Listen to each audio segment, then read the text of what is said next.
Hey guys, welcome to search point. आज अभी हम लोग डिस्कस करने वाले हैं 20 की करंट अफेयर्स, जो कि हमारी अक्टूबर मंथ की है। तो चलिए न्यू मंथ की हम लोग स्टार्ट करते हैं। और इसमें हम लोग देखने वाले हैं यहाँ पे पॉलिटी एंड गवर्नेंस। इस बार पॉलिटी एंड गवर्नेंस में सिर्फ 2 आर्टिकल हैं, which is again very important.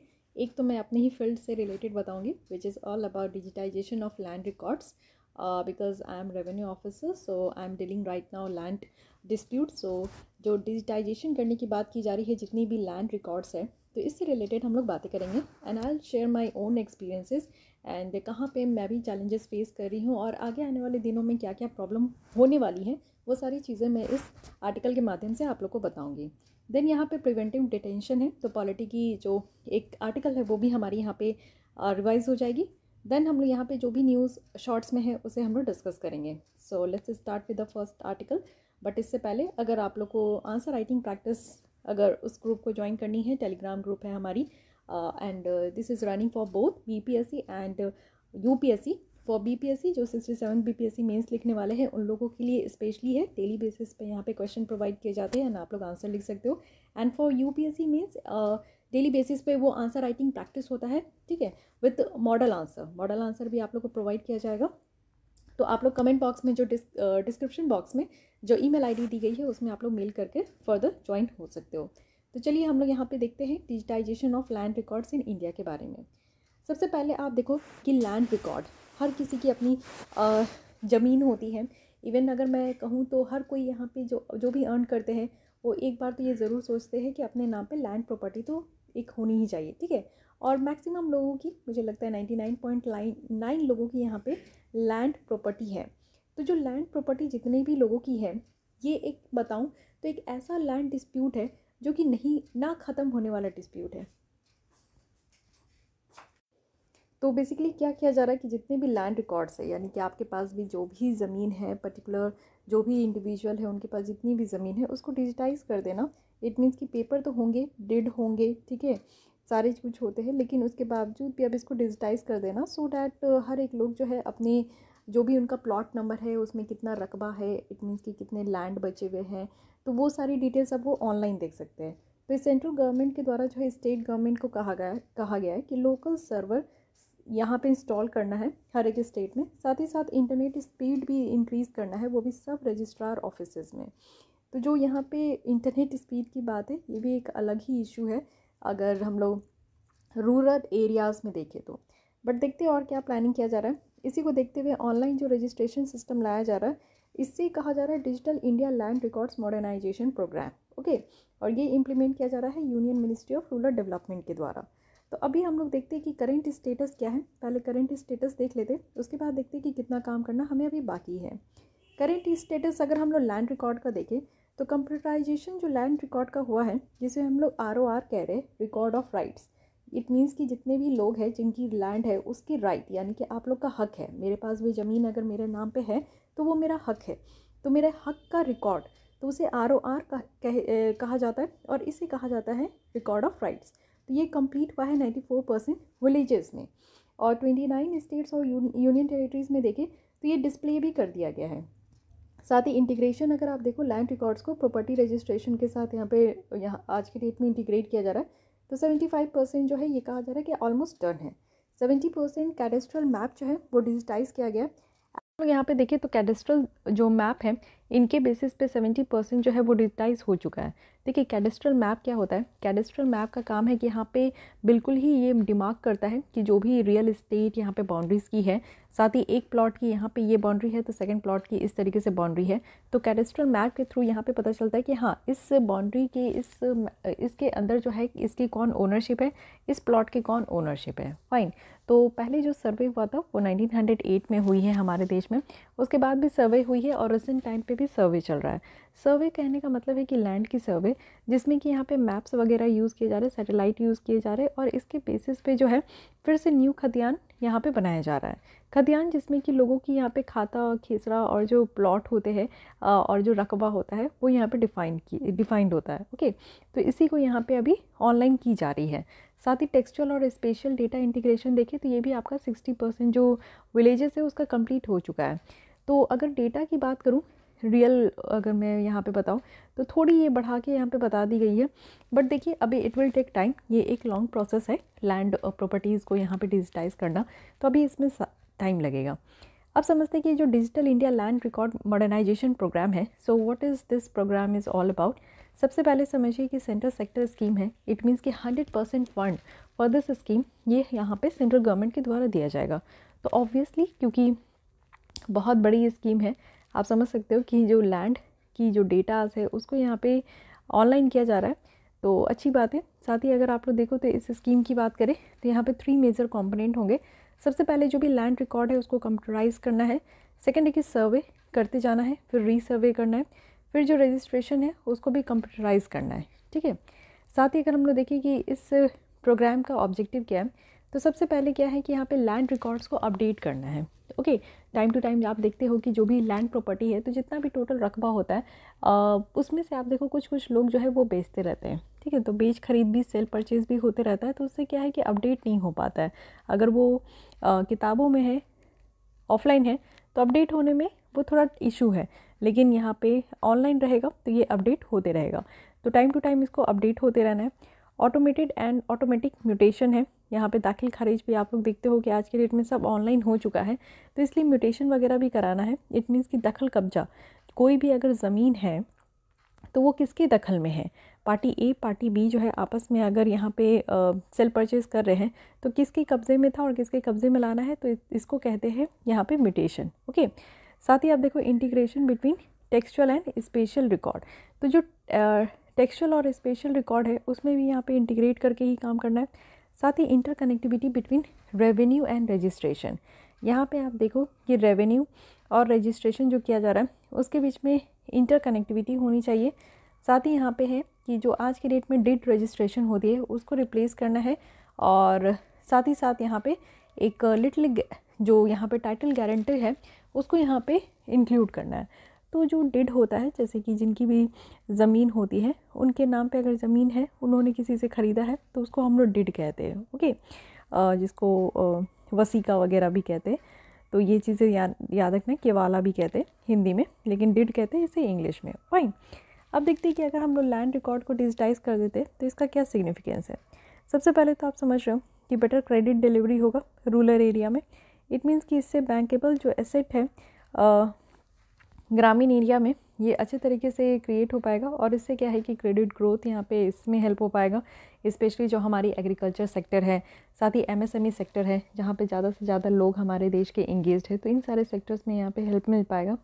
साथ ही अगर हम लोग देखें तो रिड्यूस्ड लिटिगेशन, यहाँ पे क्या है कि ट्रांसपेरेंसी जो इन्हेंस होगा लैंड रिकॉर्ड में मेंटेनेंस सिस्टम में, तो ये मिनिमाइज़ कर देगा। जितने भी आप देखो कि अगर ऑनलाइन यहाँ पे लैंड रिकॉर्ड रहेगा तो लोगों को बार बार जो है वो ऑफिस आकर नहीं अपने रजिस्टर 2 को देखना होगा, या फिर जो जहाँ पे लैंड रिकॉर्ड मेंटेन होते हैं ऑफलाइन उसको नहीं शो देखना होगा।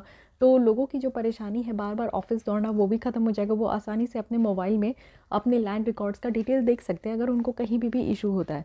तो अगर वो ऑनलाइन ही उनको अपने हाथ में ही अगर लैंड रिकॉर्ड का डिटेल्स मिल जाए तो इससे डिस्प्यूट्स कम हो जाएगा, लोगों की टाइम भी सेव हो जाएगी। इंफ्रास्ट्रक्चर की बात करें तो यहाँ पे आप देखो न्यू इंफ्रास्ट्रक्चर डेवलप किया जाएगा, और साथ ही साथ रेवेन्यू जनरेशन भी होगा। इससे जो लोकल रेवेन्यू है वो भी यहाँ पे इन्हेंस हो पाएगी, यानी कि जो प्रॉपर्टी टैक्स बिलिंग वगैरह है, कलेक्शन वगैरह है, तो उसके थ्रू। साथ ही यहाँ पे आप देखो जो एफिशिएंसी है पॉलिसी मेकिंग का वो भी इन्हेंस हो पाएगा। डिजिटाइजेशन से क्या हो पाएगा कि जो पॉलिसी मेकर्स हैं उनको यहाँ पे हेल्प मिल पाएगा कि आप डिसीजंस जो है उसको यहाँ पे इन्फॉर्म डिसीजन को इम्प्रूव करो रिगार्डिंग जो भी यहाँ पे लैंड वैल्यू असेसमेंट है। साथ ही आप देखो कि जो फ्रॉडलेंट ट्रांजैक्शंस होती है, जो गलत तरीके का ट्रांजैक्शन हो रहा है, ब्लैक मनी आप देखते हो कि बहुत ज़्यादा होता है। इट मीन्स कि अगर आप देखो कि आपको अपने ज़मीन को अपने ही नाम पे करवानी है तो इसका ब्लैक मनी जो है काफ़ी लोग जो है बिचौलिया होते हैं जो लेन देन करते हैं। साथ ही आप देखो कि यहाँ पे मेनली क्या होता है कि बेनामी ट्रांजैक्शन भी होता है। ज़मीन लेके लोग रख देते हैं लेकिन वो अपने नाम पे नहीं लेते, अपने घर वाले के नाम पे नहीं लेते, वो किसी और के नाम पे लेके रख लेते हैं। तो ये बेनामी ट्रांजैक्शंस जो होती है इन सब पे कंट्रोल किया जा सकेगा। साथ ही इजी डिसबर्सल हो पाएगा जो भी बेनिफिट्स है वेलफेयर स्कीम का। आप देखो हमारे देश में लैंडलेस फार्मर्स लोग बहुत ज़्यादा हैं, तो उनको यहाँ पे हेल्प मिल पाएगा ना। तो इसलिए यहाँ पे आप देखो क्रॉप इंश्योरेंस मिल पाएगा, ग्रांट मिल पाएगा जो एग्रीकल्चर सब्सिडी वगैरह है। साथ ही यहाँ पे जो ह्यूमन इंटरफेस है रजिस्ट्रेशन प्रोसेस में वो कम हो पाएगा। ह्यूमन इंटरफेस कम हो पाएगा, इट मीन्स अभी जो मैं बोली कि यहाँ पे लोगों को ऑफिस जाने की ज़रूरत नहीं हो पाएगी, वो ऑनलाइन ही अपना रजिस्ट्रेशन कर लेंगे। आज की डेट में तो अगर आपकी प्लॉट है, कहीं ज़मीन है, तो आपको जो रसीद कटवाना होता है वो अभी ऑनलाइन ही होता है। अब आप लोग को ऑफिस जाने की ज़रूरत नहीं है, वहाँ पे बैठ के जो है रसीद कटवाने की ज़रूरत नहीं है। अब ये सारा काम जो है ऑनलाइन ही होता है। तो धीरे धीरे जो है ये ऑनलाइन होते जाएगा, तो इससे क्या होगा, ह्यूमन इंटरफेस कम हो पाएगा और लोगों का टाइम भी बचेगा और ऑफिस में भी जो है यहाँ पे जो टाइम है वो कम हो पाएगा। ठीक है, ऑफिस में लोगों का जो है वो भी टाइम सेव हो पाएगा पब्लिक डीलिंग में। लेकिन अब यहाँ पे देखते हैं कि कांस्टेंट क्या क्या है। हम लोग आसानी से तो कह दिए, इतना फ़ायदा भी हम लोग पढ़ लिए, सिग्निफिकेंस भी देख लिए, लेकिन फिर भी आप समझो कि थोड़ी बहुत तो परेशानी है। और मेरी लैंग्वेज में अगर मैं बताऊँ, जो कि मैं इसको डील कर रही हूँ, तो यहाँ पे बहुत परेशानी है। सबसे पहली बात है कि लेगेसी इश्यूज़ है। डिजिटल रिकॉर्ड जो है वो आप देखो कि बैड डेटा के साथ भी निकल कर आता है। बेसिकली मैं आपको बताती हूँ कि जैसे जो जमाबंदी होता है, ठीक है, रजिस्टर 2 इसे कहते हैं, ये ऑफलाइन है, रजिस्टर होते हैं हर एक पंचायत का, हर एक गांव का।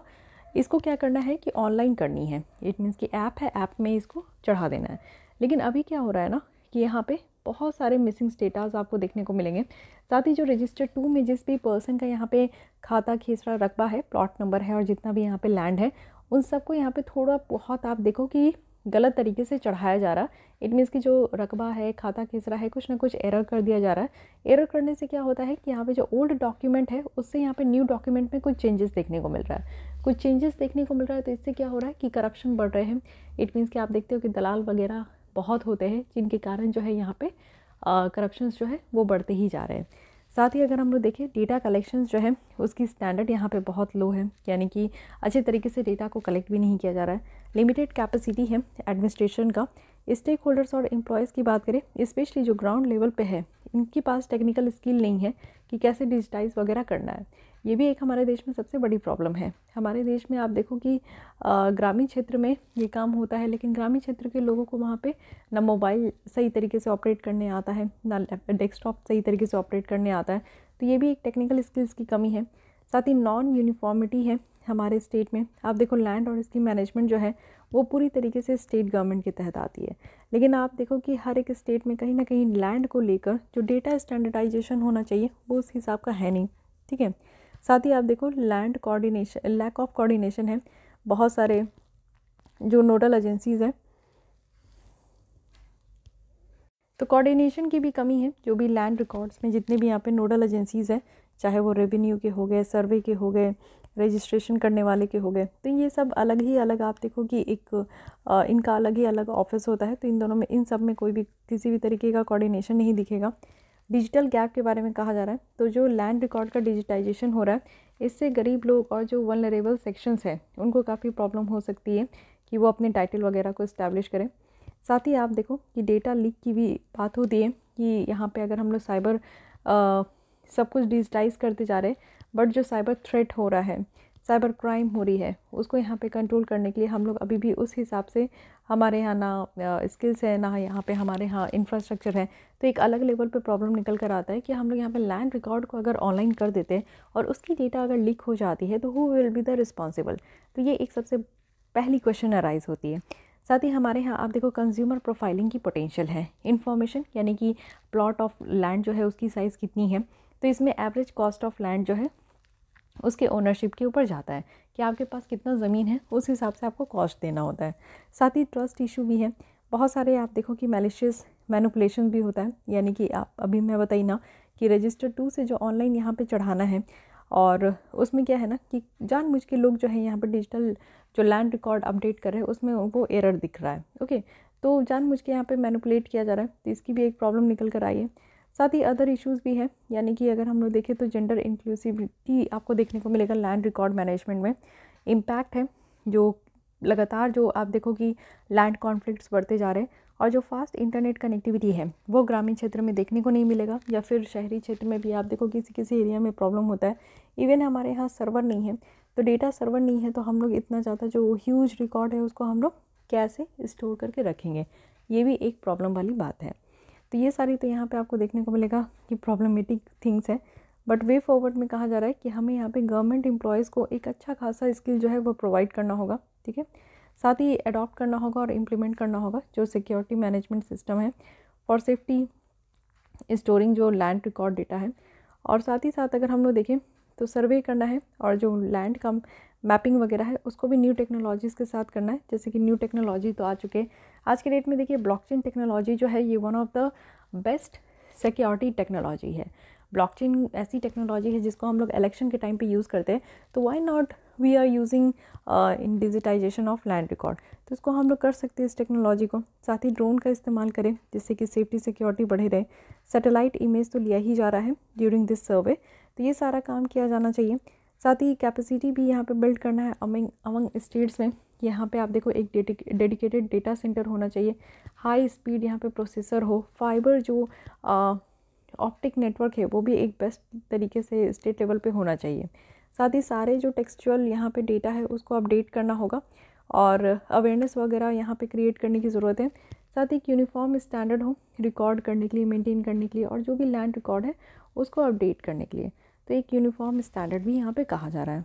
इसके अलावा अगर हम लोग देखें तो यहाँ पे कहा जा रहा है कि और क्या क्या मेजर्स लिए गए हैं जिससे कि हम लोग अपने देश में लैंड रिकॉर्ड को डिजिटाइज करने के लिए ले रहे हैं। तो सबसे पहली बात है कि national generic document registration system है। ये एक in house advance software application है और रजिस्ट्रेशन करने के लिए। साथ ही unique land parcel identification number है। ये क्या है कि एक यूनिक आईडी 14 डिजिट का हर एक प्लॉट ऑफ लैंड को यहाँ पे हमारे देश में दिया जाएगा। साथ ही भू नक्शा है, एक सोल्यूशन है for digital cadastral mapping. Cadastral mapping जो किया जा रहा है उसका एक सोल्यूशन है भू नक्शा।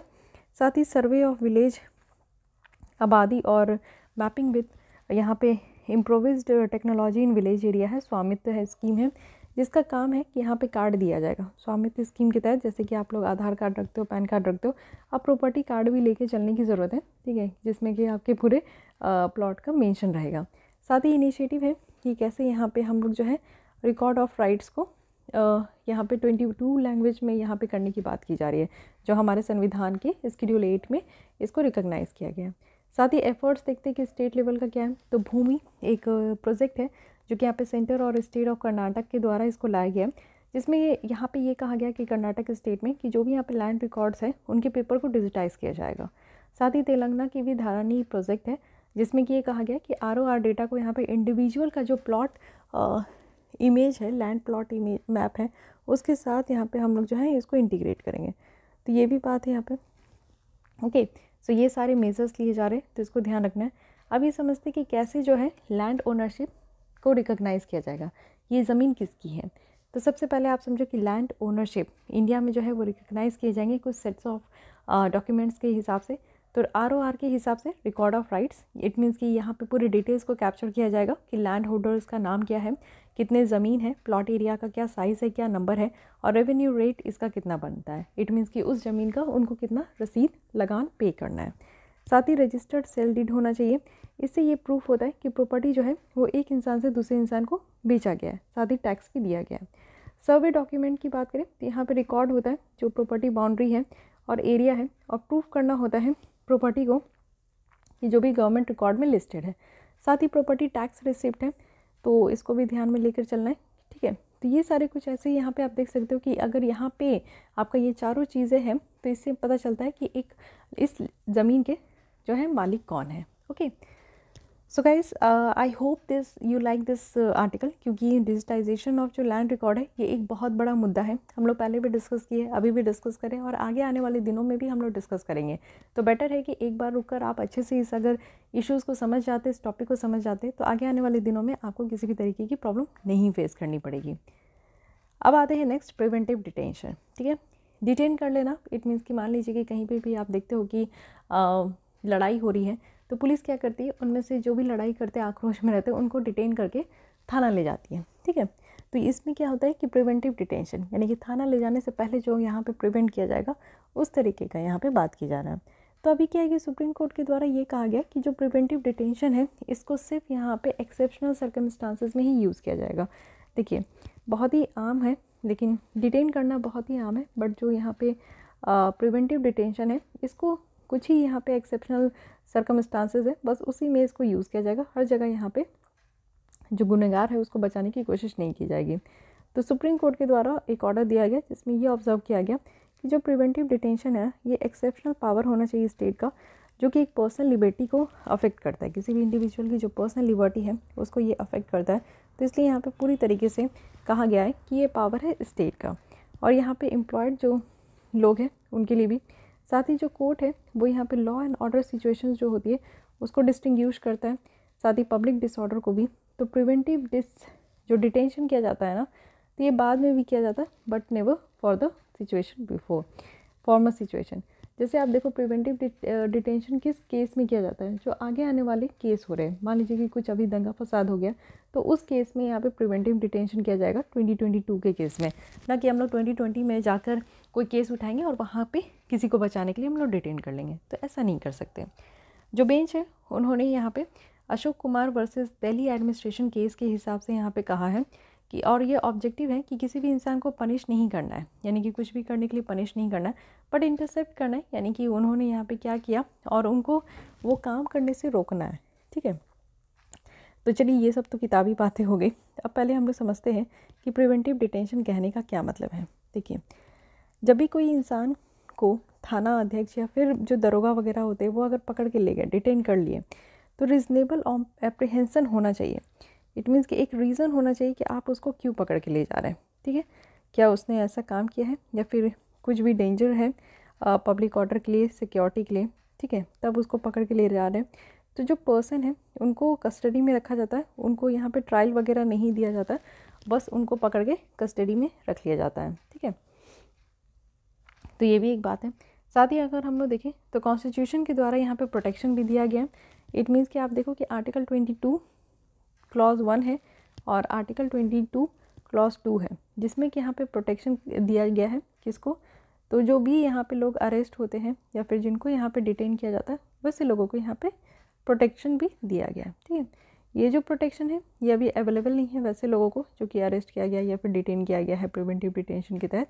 तो ये भी ध्यान रखना है कि जो आर्टिकल आपका 22 सब क्लॉज 3 है उसके तहत यहाँ पे प्रोटेक्शन जो है ये प्रोवाइड नहीं किया गया है। प्रोटेक्शन जो प्रोवाइड किया जाता है वो सिर्फ आपका 22 सब क्लॉज 1 और सब क्लॉज 2 में है। मल्टीपल लॉज है, जैसे कि आप देखते हो कि NDPS है, अनलॉफुल एक्टिविटीज़ एक्ट है, तो ये सब के तहत जो है लोगों को पकड़ लिया जाता है। तो उसके तहत भी यहाँ पे परमिट किया गया कि ठीक है, बचाने के लिए यहाँ पे प्रिवेंटिव डिटेंशन दे सकते हैं। एक NCRB का जो है रिपोर्ट भी है, यानी कि जो क्राइम किया जाता है हमारे देश में 2021 का एक रिपोर्ट है, उसमें ये बताया गया कि 1.1 लाख जो पीपल है ना उनको यहाँ पे प्रिवेंटिव डिटेंशन के तहत 2021 में रखा गया, जो कि बहुत ही ज़्यादा है। इट मीन्स कि आप समझो शक की निगाह में, सस्पिशियस की निगाह में आप किसी को पकड़ के ले आते हो, मे बी वो बेगुनाह हो सकता है, मे बी उसमें उसकी कोई पार्टिसिपेशन नहीं हो सकती नहीं होगी, लेकिन फिर भी यहाँ पे थाना वाले उसको पकड़ के ले आते हैं। तो उससे क्या होता है ना कि उनका ट्रायल भी नहीं किया जाता, उससे नेगेटिविटी बढ़ती है, उससे लोगों का ट्रस्ट डेफिसिट होता है। साथ ही उससे आप लोग देखो कि एक अलग तरीके की परेशानी निकल कर आती है। तो वैसे आप लोग देख सकते हो कि हमारे यहाँ पे हमारे देश में पुलिसों के द्वारा यहाँ पे कितने सारे लोगों को डिटेन कर लिया गया है, तो ये भी एक कहा गया है। ठीक है, साथ ही आप देखो कि डिटेन किया गया, तो यहाँ पे प्रिवेंटिव डिटेंशन भी कहा जा रहा है कि हमारे देश में बहुत ज़्यादा है, लोगों को बचाया जाता है। आप देखते हो कि जो हाई फाई प्रोफाइल होते हैं या फिर कोई पहुँच वाले भी होते हैं, अगर उनके घर में से किसी को उठा लिया जाता है थाना अध्यक्ष या फिर दरोगा के द्वारा, तो तुरंत से फ़ोन आ जाएगा, और फ़ोन आता है तो उनको यहाँ पे प्रिवेंटिव डिटेंशन करना पड़ता है। तो ये भी आप लोग देख सकते हो। साथ ही CRPC की अगर बात करें तो यहाँ पे भी आपका सेक्शन 151 है। तो 151 अगर हम लोग यहाँ पे कोड ऑफ क्रिमिनल प्रोसीजर में देखें तो पुलिस को यहाँ पे एम्पावर किया गया है कि आप प्रिवेंटिव अरेस्ट कर सकते हैं। अगर यहाँ पे ऐसा आपको लग रहा है कि किसी भी तरीके का ये इंसान कॉग्निजेबल ऑफेंस करने वाला है।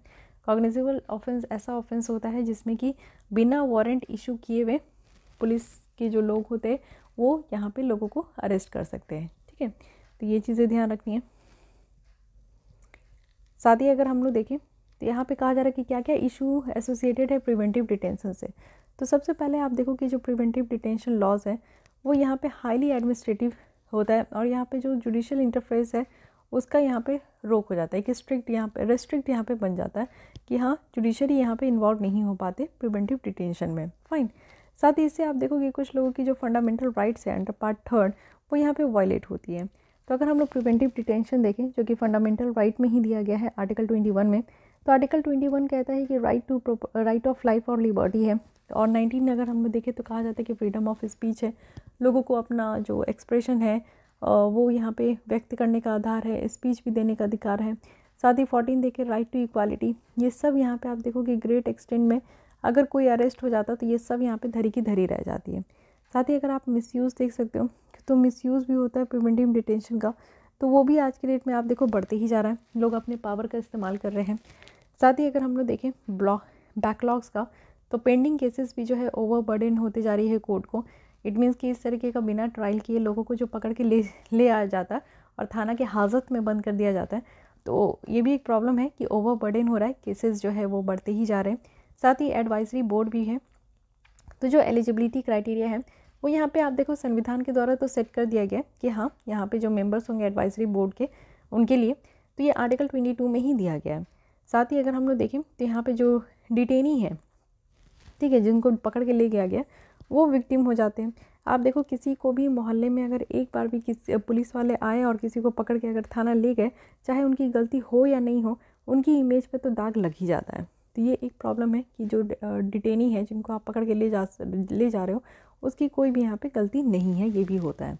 तो ये सारी प्रॉब्लम्स देखने को मिल रहे हैं। अब यहाँ पे वे फॉरवर्ड में कहा जा रहा है कि सबसे पहले लीगल रिप्रेजेंटेटिव तो होना चाहिए, जो डिटेनी है उनको यहाँ पे प्रोवाइड करना है right to consult represented by a lawyer of his choice at any stage.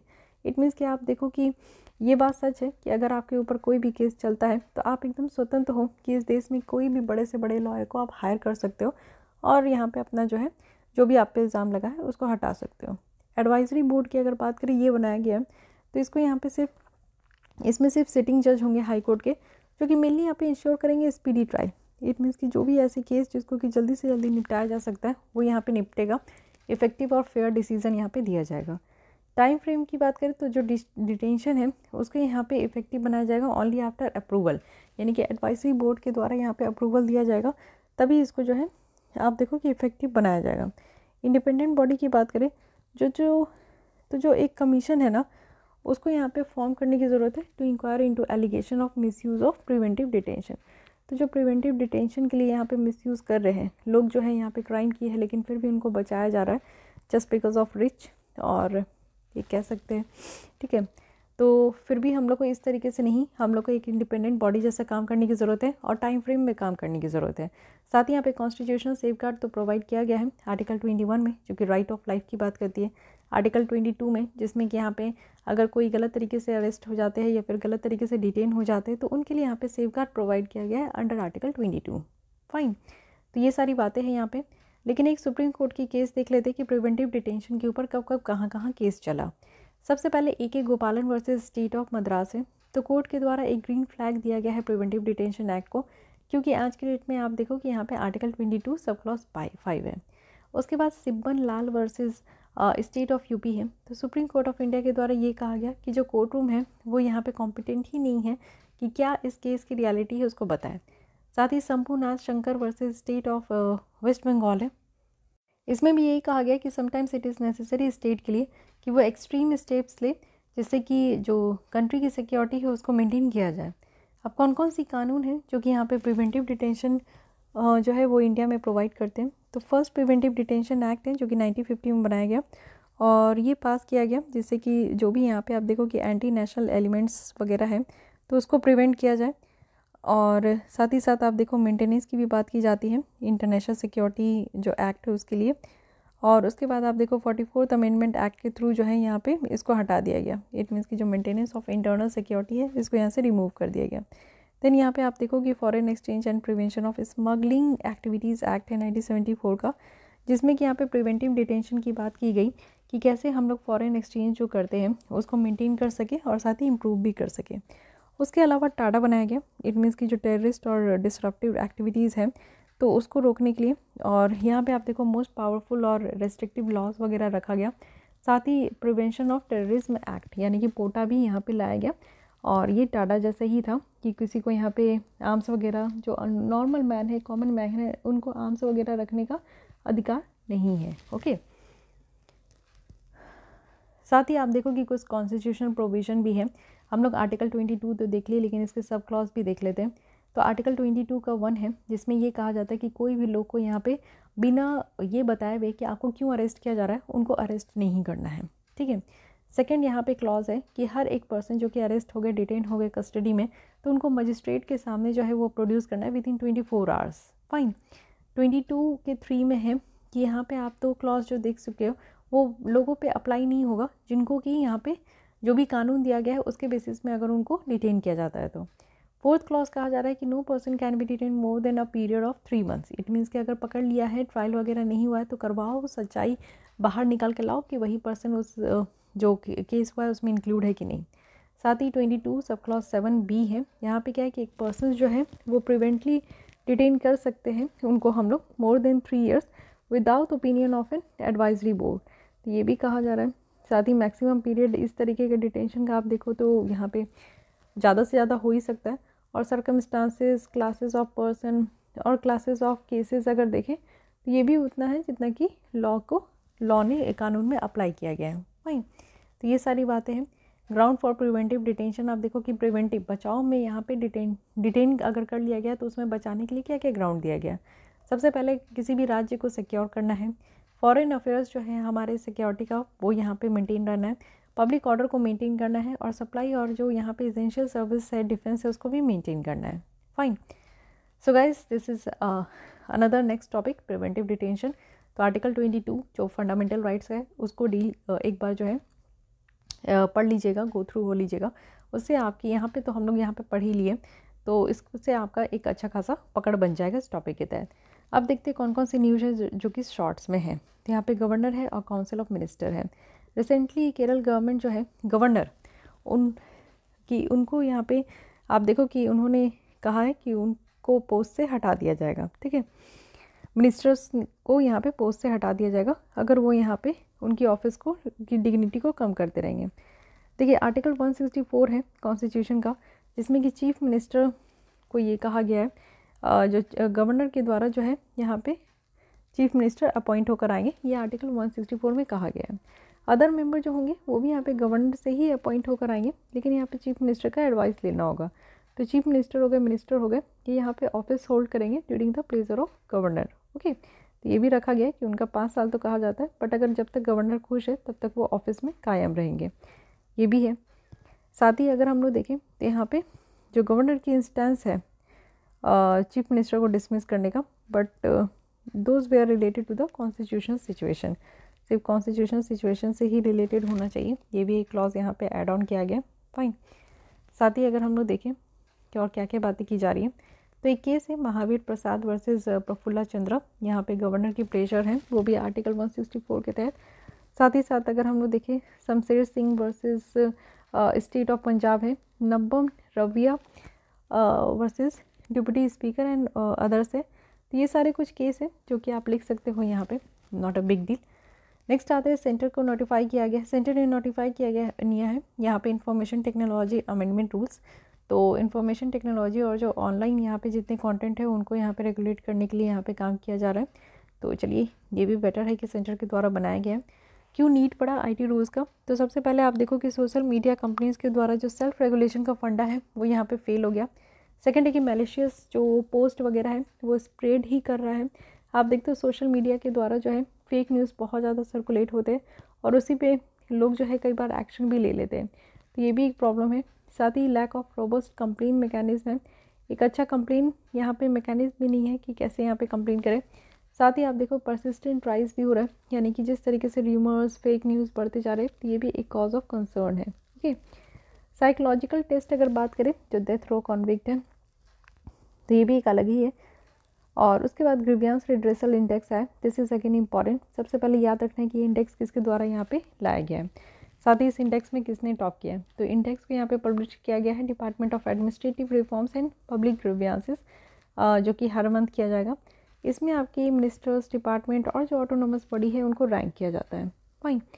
Unique identification authority of India है UIDAI, जिन्होंने आपके आधार कार्ड को बनाया है, वो इस इंडेक्स में ग्रीवियंस रिड्रेसल इंडेक्स में टॉप किए।